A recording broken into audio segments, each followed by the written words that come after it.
எதுக்காக வந்திருக்கீங்க அதான்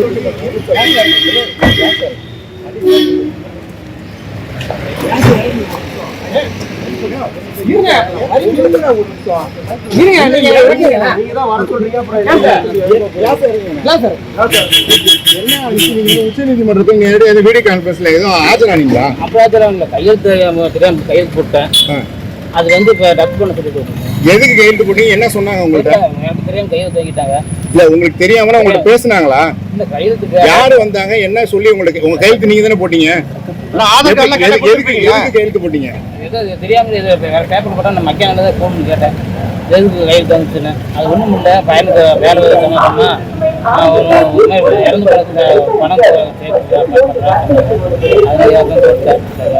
ரத்து பண்ணிவிட்டுங்க. நான் அண்ணனுக்கு வச்சு அப்போ நீங்க இப்ப இந்த கேஸ் என்ன ரத்து பண்ண சொல்லி சொல்றீங்களா? நீங்க போடலன்னு சொல்லி இப்ப என்ன உள்ள கேட்டாங்க அந்த சார் பண்ணி என்ன பதில் சொன்னீங்க? ரத்து பண்ண தான் ஒரு வக்கீல் அரேஞ்ச் பண்ணியிருக்காங்களா? இல்ல இப்ப நீங்க வேற யாரும் கட்டாயத்தின் பேர்ல இங்க உங்களை கூப்பிட்டு வந்தாங்களா?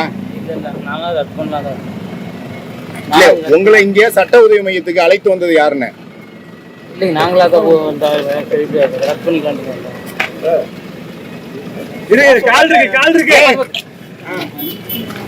இப்ப என்ன சொல்ல வரீங்க ஃபைனலா?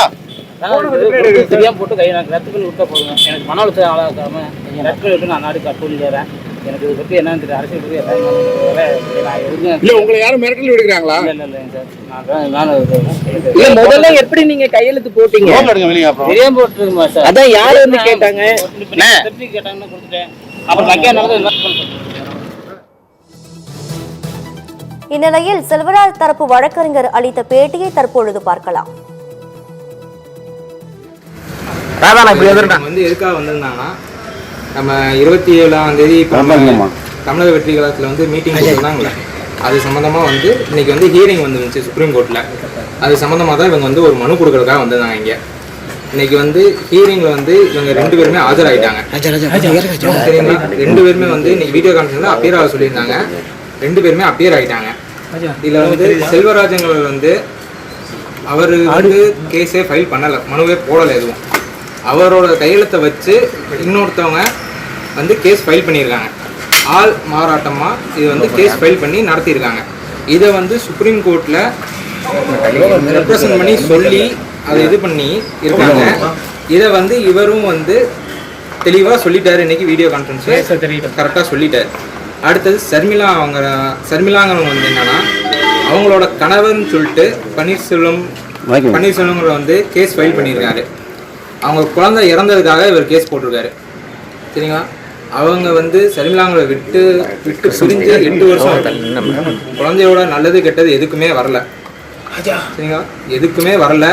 ஆனால் இப்போ யாரோ ஒருத்தர் சொல்லி கொடுத்து ஏதோ பணத்தாசைக்காக சுப்ரீம் கோர்ட்டில் கேஸ் வந்து மனு போட்டிருக்காரு. இந்த மாதிரி சிபிஐ விசாரணைன்னு சொல்லிட்டு அதுக்காக மனு போட்டிருக்காரு. இதுக்காக வந்து இவங்க வந்து இன்னைக்கு ஒரு மனு கொடுக்க வந்திருக்காங்க. என்னன்னா இந்த மாதிரி வக்கீல் வசதி வந்து எனக்கு வீடியோ கான்ஃபரன்ஸ் எதுவும் அப்பியர் ஆகிறதுக்காக இது வந்து வந்தது இன்னைக்கு. அவ்வளோதாங்க. இன்னைக்கு காலையில் வந்து வீடியோ கான்ஃபரன்ஸ் அப்பியர் ஆகிட்டாங்க. 2 பேருமே அப்பியர் ஆகிட்டாங்க. அலுவலகத்துலேருந்தே அப்பியர் ஆகிட்டாங்க. என்ன சொன்னாங்க? சுப்ரீம் கோர்ட் இதில் வந்து வீடியோ கான்ஃபரன்ஸ் அப்பியர் ஆகிட்டாங்க. என்ன சொன்னாங்க? நம்ம ஆஃபீஸில் வச்சு அப்பியர் காமிச்சாச்சு. அங்கே பசுதிபாளையத்தில் நம்ம ஆஃபீஸ் இருக்குது. அங்கே வச்சு அப்பியரன்ஸ் காமிச்சாச்சு. அட்வொகேட் ஆஃபீஸில் வச்சு காமிக்க வேண்டியது இருந்துச்சு. அதனால காமிச்சாச்சு. இது வந்து சுப்ரீம் கோர்ட்டில் வந்து ரங்கோலின்னு சொல்லிட்டு ஒரு அட்வொகேட் இருக்காரு. அவரோட இன்டிமேஷன் மூலமா இது வந்து இப்போ இன்னைக்கு நடந்திருக்கு. அது வந்து ஒரு உதவி கேட்டு வந்தது. வக்கீல் வசதி வந்து உதவி வந்து கேட்டு இன்னைக்கு நாடி வந்திருக்காங்க. யாரு யாருமே ஒரு பணத்தாசையில யார் சொல்லியோ போட்டிருக்காங்க.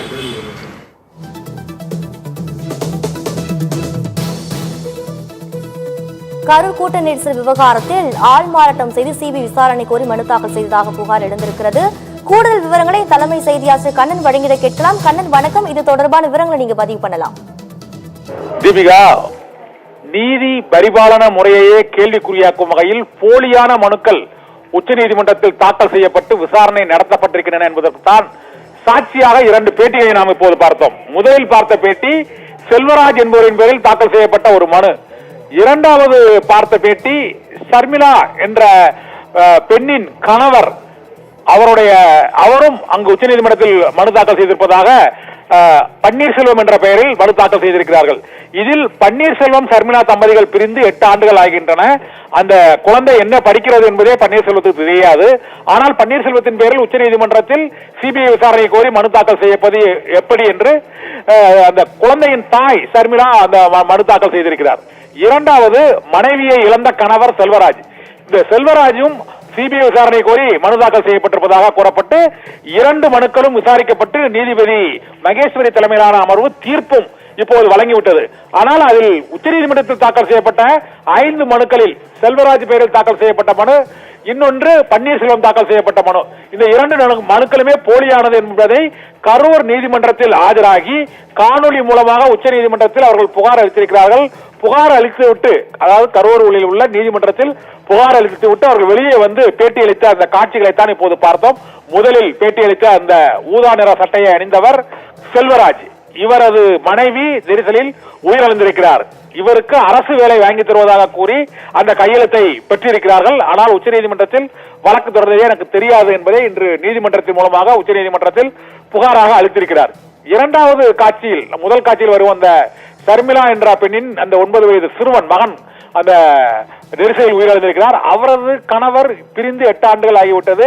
இப்போது திடீரென அவர் உச்சநீதிமன்றத்தில் மனு தாக்கல் செய்தது ஏன் என்பது குறித்து அவர்களும் அந்த உச்சநீதிமன்றத்தில் மனு தாக்கல் செய்திருக்கிறார்கள். இந்த இருவரின் பேட்டிகளை பார்த்தோம். இதனால் இந்த கரூர் நெரிசல் வழக்கில் விலகாத மர்மங்கள் இன்னும் பல இருக்கின்றன என்பதற்கு இந்த இருவரின் பேட்டிகளே சாட்சிகளாக திகழ்கின்றன. தீபிகா, தகவல்களுக்கு நன்றி கண்ணன்.